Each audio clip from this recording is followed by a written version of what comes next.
함께 하나님의 말씀을 암송하시겠습니다. 갈라디아서 2장 20절 말씀. 내가 그리스도와 함께 십자가에 못 박혔나니 그런즉 이제는 내가 사는 것이 아니요 오직 내 안에 그리스도께서 사시는 것이라. 이제 내가 육체 가운데 사는 것은 나를 사랑하사 나를 위하여 자기 자신을 버리신 하나님의 아들을 믿는 믿음 안에서 사는 것이라. 갈라디아서 2장 20절 말씀. 아멘. 갈라디아서 2장 20절 말씀.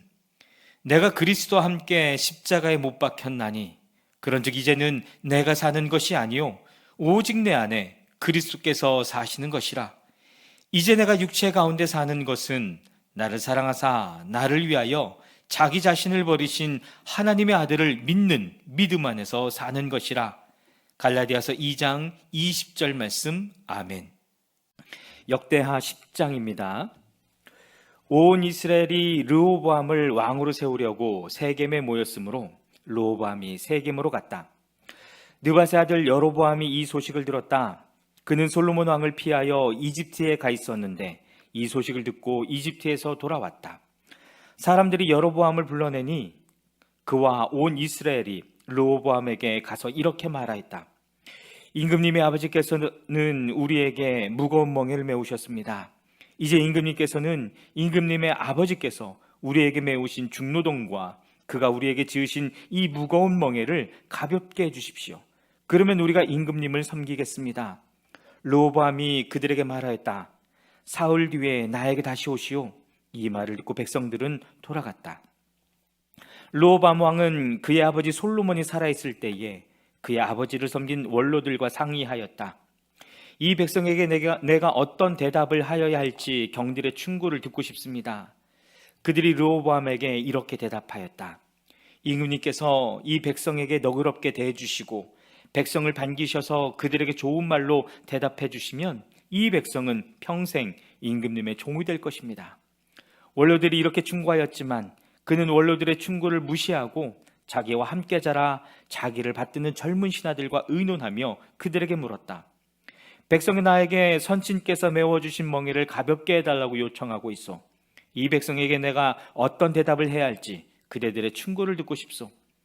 왕과 함께 자라난 젊은 신하들이 그에게 말하였다. 이 백성이 임금님의 아버지께서 그들에게 메우신 무거운 멍에를 가볍게 해달라고 임금님께 요청하였습니다. 그러나 임금님께서는 이 백성에게 이렇게 말씀하십시오. 내 새끼 손가락 하나가 내 아버지의 허리보다 굵다. 내 아버지가 너희에게 무거운 멍에를 메우셨으나 나는 이제 너희에게 그것보다 더 무거운 멍에를 메우겠다. 내 아버지께서는 너희를 가죽 채찍으로 매질하셨으나 나는 너희를 쇠 채찍으로 치겠다 하고 말씀하십시오.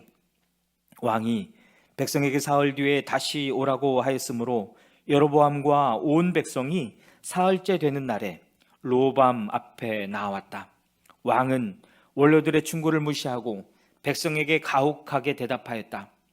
르호보암 왕은 젊은 신하들의 충고를 따라 백성에게 이렇게 대답하였다. 내 아버지가 당신들에게 무거운 멍에를 메우셨으나 나는 이제 당신들에게 그것보다 더 무거운 멍에를 메우겠소.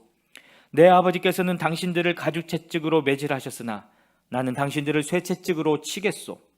왕이 이처럼 백성의 요구를 들어주지 않았으니 하나님께서 일이 그렇게 뒤틀리도록 시키셨던 것이다. 주님께서 이미 실로 사람 아히야를 시키셔서 느밧의 아들 여로보암에게 하신 말씀을 이루시려는 것이었다. 온 이스라엘은 왕이 그들의 요구를 전혀 듣지 않는 것을 보고 왕에게 외쳤다. 우리가 다윗에게서 받을 몫이 무엇이냐? 이새의 아들에게서는 받을 유산이 없다. 이스라엘아, 각자 자기의 장막으로 돌아가라. 다윗이여, 이제 너는 너의 집안이나 돌보아라. 그런 다음에 온 이스라엘은 각자 자기들의 장막으로 돌아갔다.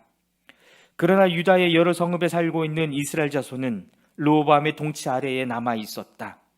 르호보암 왕이 강제노동 감독관 하도람을 이스라엘 자손에게 보내었더니 이스라엘 자손이 그를 돌로 쳐서 죽였다.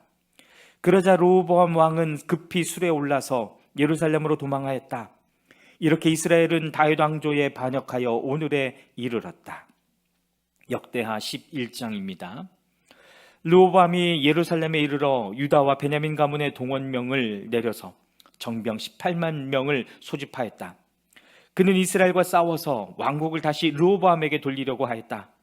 그러나 그때에 주님께서 하나님의 사람 스마야에게 말씀하셨다. 너는 솔로몬의 아들 유다의 르호보암 왕과 유다와 베냐민 지방의 온 이스라엘에게 이 말을 전하여라. 나 주가 말한다. 일이 이렇게 된 것은 내가 시킨 것이다. 너희는 올라가지 말아라. 너희의 동족과 싸우지 말고 각자 집으로 돌아가거라. 그들은 이러한 주님의 말씀을 듣고 여로보암을 치러 가던 길을 멈추고 돌아섰다. 르호보암은 예루살렘에 자리 잡고 살면서 유다 지방의 성읍들을 요새로 만들었다.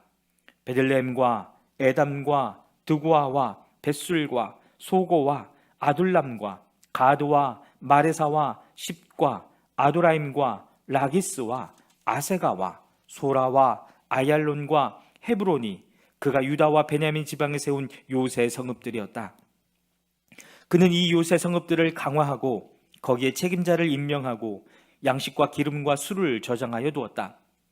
각 성읍마다 방패와 창을 마련하여 두어 성읍들을 크게 강화하였다.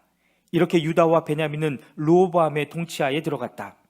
이스라엘 전국에 있던 제사장들과 레위 사람들이 모두 자기들이 살던 지역을 떠나 르호보암에게로 왔다. 레위 사람들이 목장과 소유지를 버리고 유다와 예루살렘으로 온 것은 여로보암과 그의 아들들이 그들에게 주님을 섬기는 제사장 직분을 수행하지 못하게 하고 따로 제사장들을 세워서 여러 산당에서 수점소 우상과 자기가 만든 송아지 우상을 섬기게 하였기 때문이다. 이 밖에도 이스라엘 모든 지파들 가운데서 주 이스라엘의 하나님의 뜻을 찾기로 마음을 굳힌 이들이 주 조상의 하나님께 제사를 드리려고 레위 사람을 따라 예루살렘에 왔다. 그들은 유다 나라를 강하게 하고 솔로몬의 아들 르호보암의 왕권을 확고하게 하여 주었다. 그러나 그것은 3년 동안 뿐이었다.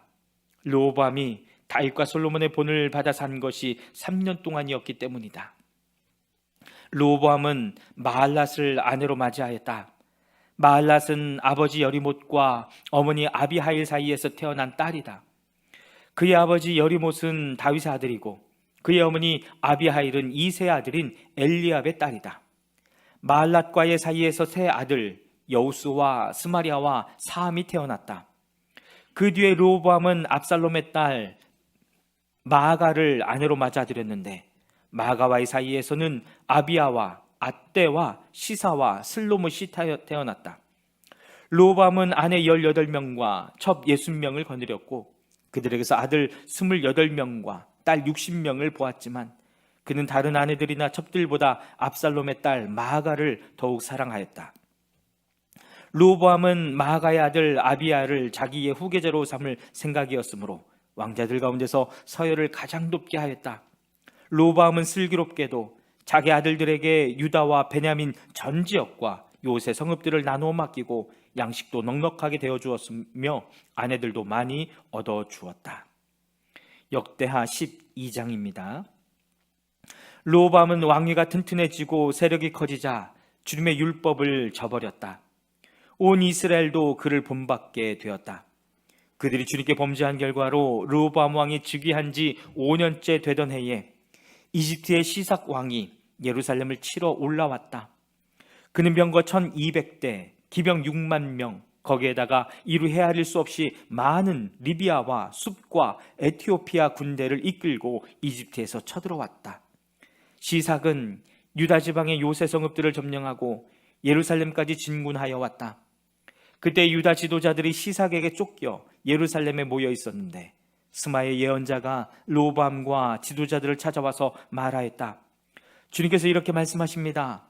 너희가 나를 버렸으니 나도 너희를 버려 시삭의 손에 내주겠다. 그러자 이스라엘 지도자들과 왕은 자신들의 잘못을 뉘우치고 주님께서는 공의로우십니다 하고 고백하였다. 주님께서는 그들이 이렇게 잘못을 뉘우치는 것을 보시고 다시 스마야에게 말씀을 내리셨다. 이렇게 잘못을 뉘우치니 내가 그들을 멸하지는 않겠으나 그들이 구원을 받기는 해도 아주 가까스로 구원을 받게 하겠다. 내가 내 분노를 시삭을 시켜서 예루살렘에 다 쏟지는 않겠으나 그들이 시삭의 종이 되어 보아야 나를 섬기는 것과 세상 나라들을 섬기는 것이 어떻게 다른지 깨닫게 될 것이다. 이집트의 시삭 왕이 예루살렘을 치러 올라와서 주님의 성전 보물과 왕실 보물을 하나도 남기지 않고 다 털어갔다. 솔로몬이 만든 금방패들도 가져갔다. 그래서 르호보암 왕은 금방패 대신에 놋방패를 만들어서 대궐문을 지키는 경호 책임자들에게 주었다. 왕이 주님의 성전에 들어갈 때마다 경호원들은 그 놋방패를 들고 가서 경호하다가 다시 경호실로 가서 오곤 하였다. 르호보암이 잘못을 뉘우쳤기 때문에 주님께서는 그에게서 진노를 거두시고 그를 완전히 멸하지는 않으셨다. 그래서 유다 나라는 형편이 좋아졌다. 이렇게 하여 르호보암 왕은 예루살렘에서 세력을 굳혀 왕의 직무를 수행하였다. 르호보암이 왕위에 올랐을 때에 그는 41살이었다. 그는 주님께서 이스라엘 모든 지파 가운데서 택하여 당신의 이름을 두신 도성 예루살렘에서 17년간 다스렸다. 르호보암의 어머니 나아만은 암몬 사람이다. 르호보암은 주님의 뜻을 찾는 일에 마음을 쓰지 않고 악한 일을 하였다. 르호보암의 행적은 처음부터 끝까지 스마야 예언자의 역사책과 이도 선견자의 역사책에 기록되어 있다. 르호보암과 여로보암은 사는 날 동안 그들은 늘 싸웠다. 르호보암이 죽어서 다윗성에 안장되자 그의 아들 아비야가 그의 뒤를 이어 왕이 되었다.